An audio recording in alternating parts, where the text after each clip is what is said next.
فعاش القلب إخلاصا وصرت تحوم كالطير تحلق في ثقافات وتنهل من ربى الخير.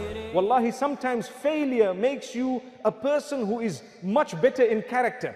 Do you know that you have people sometimes who develop an arrogance because they pass just like this?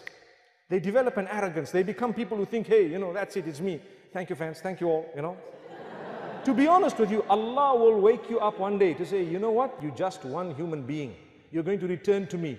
These degrees are all temporary. They will help you for a few years. What's going to help you for the entire life after death is your relationship with me. We're not saying don't become whatever you want to become. Become, but understand that will only help you when you serve Allah through your field, over and above serving Allah through what He has made obligatory upon you.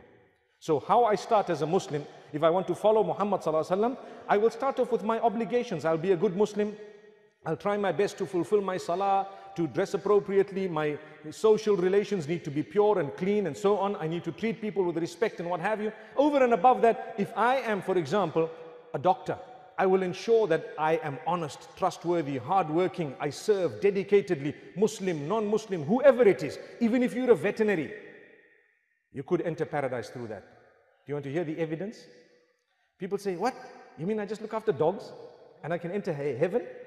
The answer is perhaps, yes, it could be. If your intentions are right and you're doing it with the right reasons, compassion, being compassionate towards these animals, it's something great and grand. Listen, I'm not encouraging it. I'm actually just saying it's permissible. That's all. I don't want people to give up medicine and say, right, we're becoming vets now. Because if you take a look at the hadith, it's the third time I'm mentioning it in this season of my presence in Cape Town, of the woman who entered Jannah because she quenched the thirst of a dog. What happened? She wasn't even a vet. A vet has spent a lot of time, and when they go, to an ailing dog that is perhaps dying, and they, for example, administer some medication or whatever it be to that particular dog, and the dog is doing well and it can bark properly, rah, rah, what would happen? Subhanallah. You weren't expecting that, were you? MashaAllah.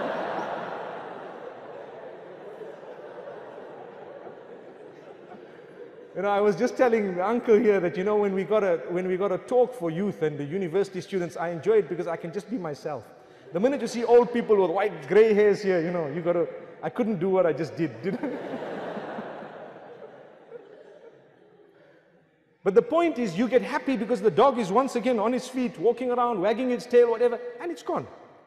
So if Jannah and paradise was achieved by the quenching of the thirst of the dog, what if something more dedicated is provided for that dog? Don't you think there's a greater chance of getting Jannah? Common sense. Subhanallah. We ask Allah to open our doors. So let's be hopeful. Let's try. Let's use our field to reach out to people. Let's become better.